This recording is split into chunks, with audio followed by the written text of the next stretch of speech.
இந்த வேர்ல்டில் social media தான் பெரிய ஆதிக்கத்தை செலுத்திட்டு இருக்கு. ஏன்னா இந்த மூலையில் அந்த மூலையத்தை ஆக்சஸ் பண்ணிக்கலாம், கம்யூனிகேஷன் பண்ணிக்கலாம். ஸோ எல்லாமே இன்றைக்கி சோஷியல் மீடியாங்கிறது ஒரு பெரிய ஒரு இம்பேக்ட் கிரியேட் பண்ணிட்டு இருக்கக்கூடிய ஒரு சோர்ஸ் இப்போதைக்கு.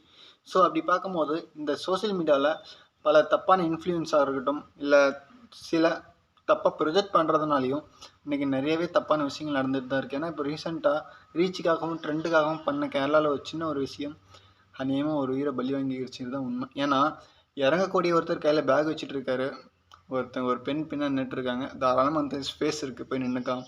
அல்லது கூப்பிட்டு சொல்லலாம், ஏன் அப்படி பண்ணுறீங்க. அவங்க எதுவுமே பண்ணாமல் நார்மலாக ஒரு வீடியோ எடுக்கிறாங்க, வீடியோ எடுத்து சோஷியல் மீடியாவில் அப்லோட் பண்ணுறாங்க.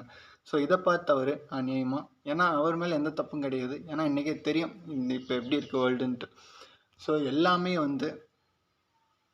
ஆண்களுக்கு ஆப்போசிட்டாகவும் பெண்களுக்கு சப்போர்ட்டாகவும் தான் இருக்குது. ஸோ இதை பயன்படுத்திக்க நினச்சவங்க ரீச்சுக்காகவும் இதை பண்ணிருக்காங்க. இன்றைக்கி அவங்க உயிர் அநியாயமாக போயிடுச்சு. ஸோ நான் இதில் என்ன சொல்ல வரேன்னா, இன்றைக்கி நான் இந்த வீடியோ போடுறேன்னா நிச்சயம் இதை எத்தனை பேர் பார்ப்பாங்கன்னு எனக்கு தெரியாது, ஓகேவா. இதுக்கு முன்னாடி பார்த்த வீடியோ 1000, இதுக்கு முன்னாடி பார்த்த வீடியோ 200. ஸோ எனக்கு இதுதான் ரீச். வர சப்ஸ்கிரைபர் 1 2, சில வீடியோக்கு வராமலே இருக்காங்க. டோட்டலாகவே 200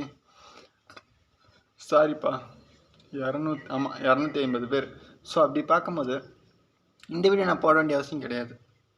ஆனால் உண்மையான ரீச் வேணும்னா, உங்களுக்கு சப்போர்ட் கிடைக்கணும்னா, எல்லாத்தையும் தாங்கிட்டு நீங்கள் வீடியோ போட்டால் மட்டும்தான் ரீச் கிடைக்கும். ஏன்னா இப்போ இந்த வீடியோ போட்டால் எத்தனை பேர் பார்ப்பாங்கன்னு எனக்கு தெரியாது. ஆனால் நான் போடணும், ஏன்னா நான் ஃப்யூச்சரில் பெருசாக சாதிக்கணும்.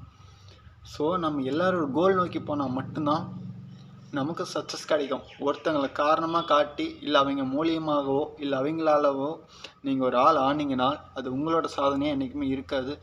அதே மாதிரி ஒருத்தரை கஷ்டப்படுத்தி, ஒருத்தரை துன்பப்படுத்தி அந்த ஒரு இடத்துக்கு போனீங்கனாலும் அது சந்தோஷமாக இருந்தாலும் அது நிலைக்காது, சந்தோஷமும் கிடைக்காது.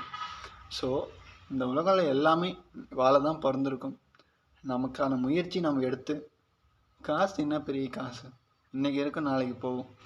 ஆனால் பாசை காட்டுற சில பேர், நம்ம கூட அன்பாக இருக்க சில பேரை தொலைச்சிட்டு உங்களால் எத்தனை நாளைக்கு இந்த காசை வச்சுட்டு சந்தோஷமாக இருந்துட முடியும் சொல்லுங்கள்.